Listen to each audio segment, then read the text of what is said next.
My conversation today on Behind the Act is with Carrie Schaeffer. She's a podcaster and a certified life coach.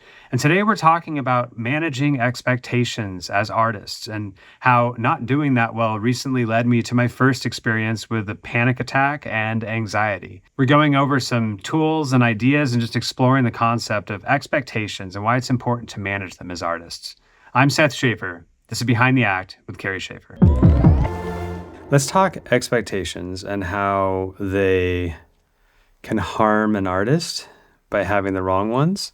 Mm-hmm. And also, we can talk plenty about my flawed relationship with expectations and how they've been misapplied.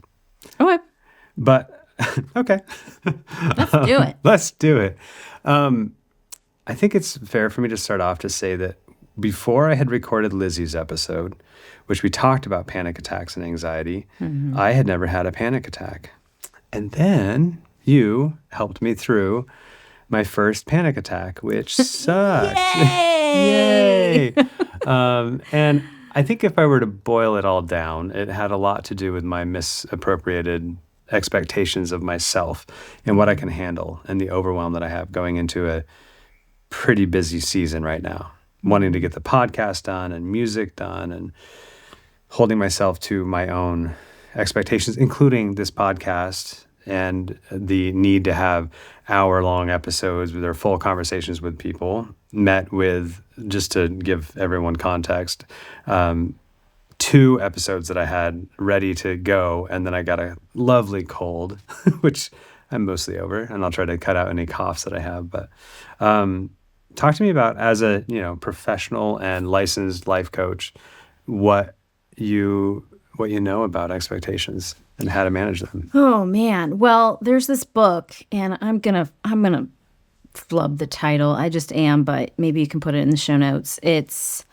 by Jonathan Haidt, and I think it's called The Happiness Hypothesis, where he says happiness is reality minus expectations.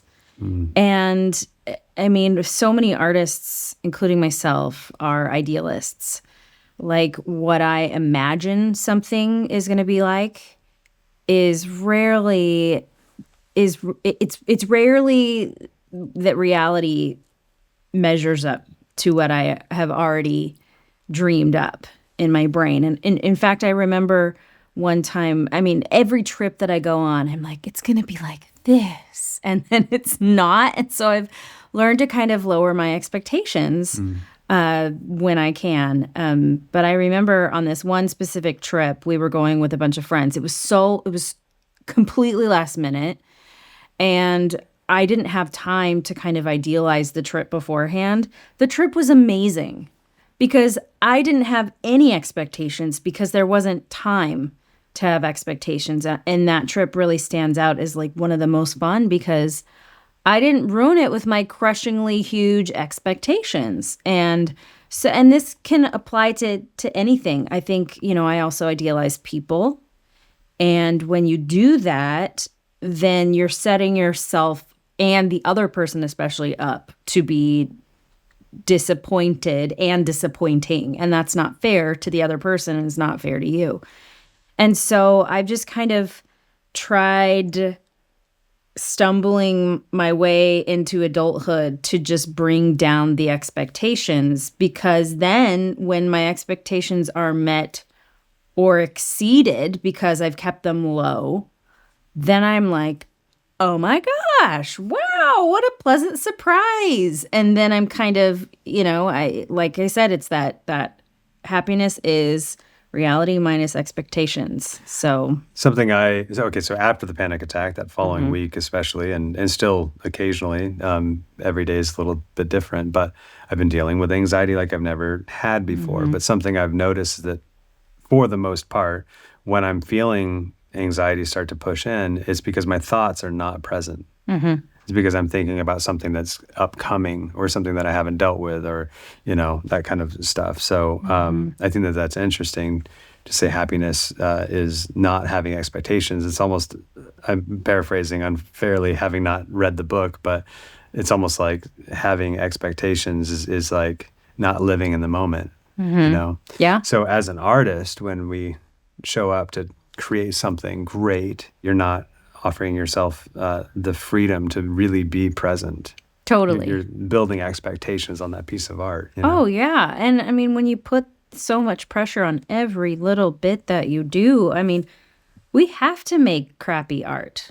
We have to, because that is, you have to, I think it was on Herbie House, Queen Herbie's, she's a musical artist, her podcast, she talks about how you have to make shit in order to have fertilizer for the truly great things to bloom. And, you know, if you're going at it expecting that you're going to make wonderful things 100% of the time, I think that leads to a sense of like there's so much pressure on everything that you almost get bound up within yourself. And then I think you probably end up not making anything because it's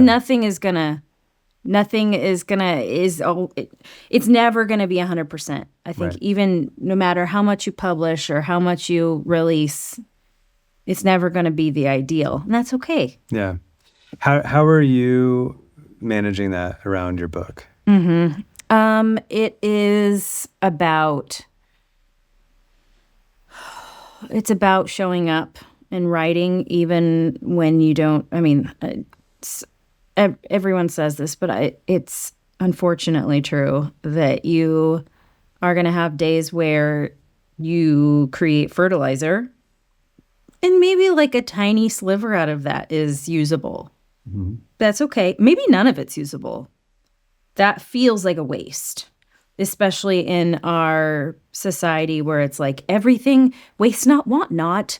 You know, we have to, you know, get in, make sure that the machine is working and the cog and everything is perfect and da-da-dee. And yeah, it's so spick and span, you know, like it's just not that way. And so showing up, committing to do the thing, even if it's not good. And what does that even mean? Like, what is not good? You know, like that feels judgmental to my own art. Like maybe there are parts that are not useful or not as usable as others, but to be like, this is good and this is bad it's not nuanced enough. It's ignoring the play aspect of Yeah. creating. Like I would never sit across from a child who is playing on the floor with toys and be like, you're not playing right. That's bad. That's bad play, but this is good play. You know, like that's not the point. You're missing it. Right. So just showing up every day and being committed to the work, whether it's flowing or it's not. So how do you tie that play aspect to certain things that you like? When you have an output as like a craftsman, technically, I mean, you have to make sure you get it done, right? And I think that when you become proficient enough, like if you were to sit down and write marketing material, like you know you're going to knock it out of the park and do a good job. But when you're sitting down to write a novel, you're afraid, maybe not afraid, I don't know. Or were, at least at one point. I mean, I think there's if you read Stephen King's book on writing, which I think is excellent, he talks about there's two different distinct parts in the work that you're doing. There's the first part, which is your studio door is closed. You're not asking for other people's input. You're playing. You're creating, and you allow yourself to get lost in something you love. There are no publishers in this first space. There's no real deadlines. There's like just you and the world that you're creating, and kind of your joy in being a part of that process and being a conduit. And then there's the second part, which is when you open your studio door, you start editing, and you kind of almost have to put on a different hat. Like this is play, but this is also kind of like play, but also thinking about what's the best way, what's the clearest way I have of taking the reader by the hand and leading them through the story. What's going to be the most like you kind of have to almost think about the reader.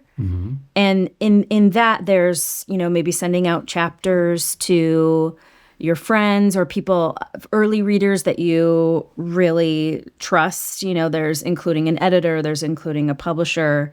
But that's different. That's different than actually getting the stuff out onto the page. That's just you and it. And I think you have to keep, I think that, if as far as what I've read of Stephen King, he believes that you have to keep both of those things separate. There's kind of two distinct parts to it. There's the first part that you get it all out. That's just you and the thing and the joy and the love. And then there is kind of the craftsperson part. Right. Then which you kind of become the technician. You think about the reader, et cetera. And those should be two distinct things. When I'm writing that first bit, I don't want to think about the publisher. I don't want to think about the business.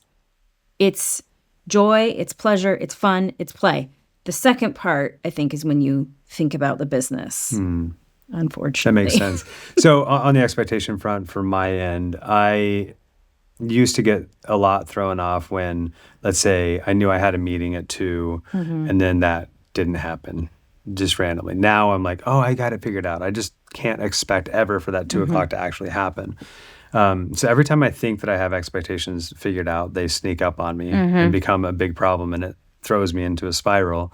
So for example, again, like this podcast, again, I think, I have to get a long form video done every time. And okay, yeah. Or I have to post every week. I mean, that's something that I have set as an expectation because I've been doing it for now 30 some weeks, but but that doesn't necessarily have to happen. Like the fabric of the internet isn't going to break, or my channel, or other people's expectations from me. I just need to be able to communicate that. And I guess this might be a good opportunity to say, I might be skipping some weeks going into the next few months because I have a very busy production schedule. Right. And that's okay because of expectations, right? Or like the music that I want to finish and get out, I expected to have it done before I went on into these big productions. And they're not finished yet, and that's okay. So instead of being all or nothing, I mean, I literally had moments where I was like, well, I guess I can't do a podcast anymore. It's like, no, if you're just missing weeks, or even releasing once a month or once every 3 weeks, or just whatever it ends up being, every weekly for 5 weeks and then not for a month, or, it's like, that's okay too. So I don't know. Yeah, the binary thinking of either this or it's this, and nothing in between, I think is really common. It's definitely something, I mean, the way I grew up, which was in a fundamentalist Christianity faith tradition, and that is very black and white, or it is very binary thinking of right or wrong. And so then when you are raised in a system like that, you have actual structures in your brain that are saying, how do we weigh this? Right or wrong. Right. Black good or bad. 0 or 1. Right, exactly. Sure. And so that doesn't just get turned off when you go to make art. We're not like these silos of like, this is church, in which exists the black and white thinking or the binary thinking, and then this is art, and then this is parenting. Like, we're whole integrated human beings, and so you don't just turn that off. So I find that I also use that binary system in relation to making art a lot. And it's something that I want to, and I'm actively working with, and understanding that there's also a third option, or a fourth, or a fifth, or as many as we can identify. And there's no right or wrong answer. It's just, it's so easy to slip into the binary thinking, but I think it just kills our options and it kills our creativity. What tools have you discovered for yourself, but then also going through, training for life coaching, that you could suggest for people to put in place to help with and having an unhealthy relationship with expectations? I think it's being aware of them first and foremost. How do you become aware of the ones you're not aware of? Yes. Well, that is the question, isn't it? I think it's, well, for me, I'll just say what I know for myself, what has been helpful for me. It is monitoring my self-talk. So much of my thinking happens there. And I noticed, I don't even remember, it's probably been 8 to 10 years ago. I really started to take my therapist seriously when she was like, maybe you should listen to your self-talk. Maybe you should pull that up and examine it. I was like, oh, okay, finally it sunk in one day. And when I did start to do that, I realized that I was very, very mean to myself in a way that I would never talk to somebody else that way. And I thought, well, that's so, that I can't, what?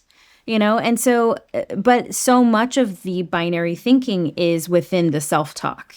You drop a pencil, you're an idiot. Carrie, you idiot, I'd say in my head.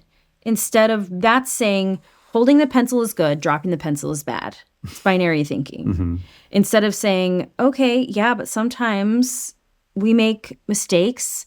Right. Sometimes there are accidents. There is no yes, no. Sometimes good, a pencil just bad. fell. Sometimes a pencil just falls. And that's okay. It's also, noticing, and I feel like monitoring self-talk is not easy.